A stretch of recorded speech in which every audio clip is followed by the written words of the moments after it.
Okay, March 11th, Selection Sunday. It has happened. The teams have been named.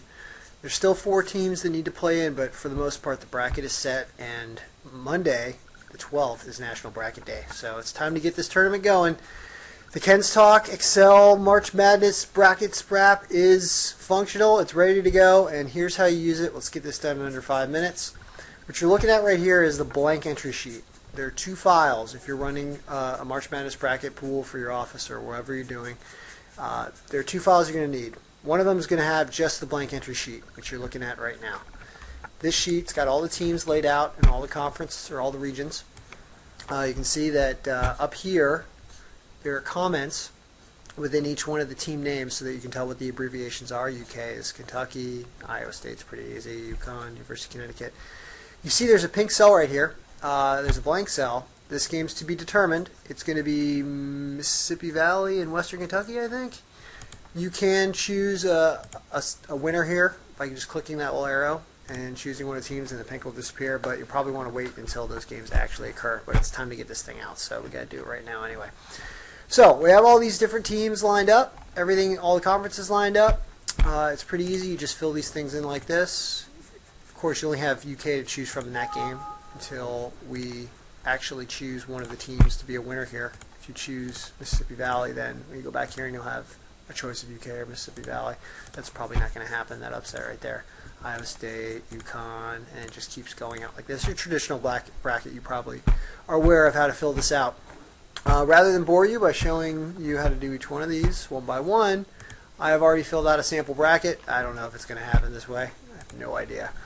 Just run a sample, and I also added something here at the very end that's newer than the older videos if you've seen one of these videos before. I added a tiebreaker for total points in the final game. So the 2 teams added together, say it was Kentucky and Syracuse here, I would think that the game score is going to be 62 to 60 or something like that. So I chose 122 points. You do need to type it in right there. You'll see that it shows up as blank in general on this sheet right here. Right there. So you're just going to enter it in right there, the pink cell. Go back and enter that as 122. Once you've set this blank entry file out to people and had them fill it out and they send it back to you, all the results are right here. By the way, I forgot. Put your name up top. That's how you know whose entry it is. This is Ken's Talk. And without that, it won't fill in right here. As you can see, the entry name pops up right here. So here's what you need to do once they filled out the bracket. All you do is copy all this area in blue all the way down to what will be the total points for the championship game right there. Boom, I have the 122. Copy this whole area, right click and copy, and then you go to your master bracket. The master bracket has is where we're going to be keeping the actual results of the games. And here's where all the entries go. Look at all that. That's basically 500.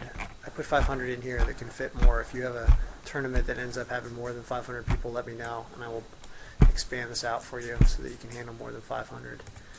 But yeah, there's all that area for us to put in the results. So what you do is you go to, in order, one of the blank blue areas right here. Now I just copied this area right here. I have it copied right now in the queue waiting to come out. You go to the very first light blue cell right here. This is going to be entry number 1. You're going to right click and you're going to do paste special. You can't just paste it normally. You have to do paste special and click values. And the reason you're doing that is because there are formulas on that other sheet and it's not going to work right if you just press paste. You have to paste values. And here everything goes, starting with the title of the entrant, it's Ken's Talk, and then all the teams that were picked, and the total points right there at the bottom. You know you've done it right when the total points show up in this pink area, right here. And then you would put, your next entrant that sends the results, you're going to put them right here, number 2. The next one you do is number 3.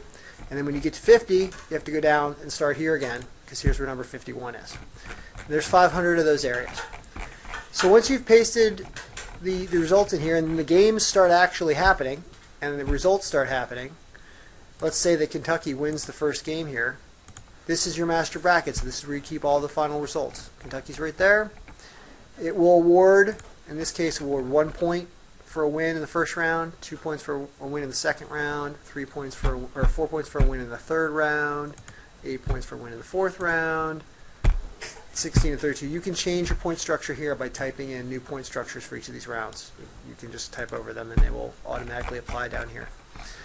And once this is done, you have a standings page, and you can see that the only person who has an entry in here is me right now, and we've only seen one result, and I earned 1 point because I got that right. And here's my total points for tiebreaker, 122. You are going to have to figure this out manually if you have two people who tie. You can always sort this thing by in descending by points. You can use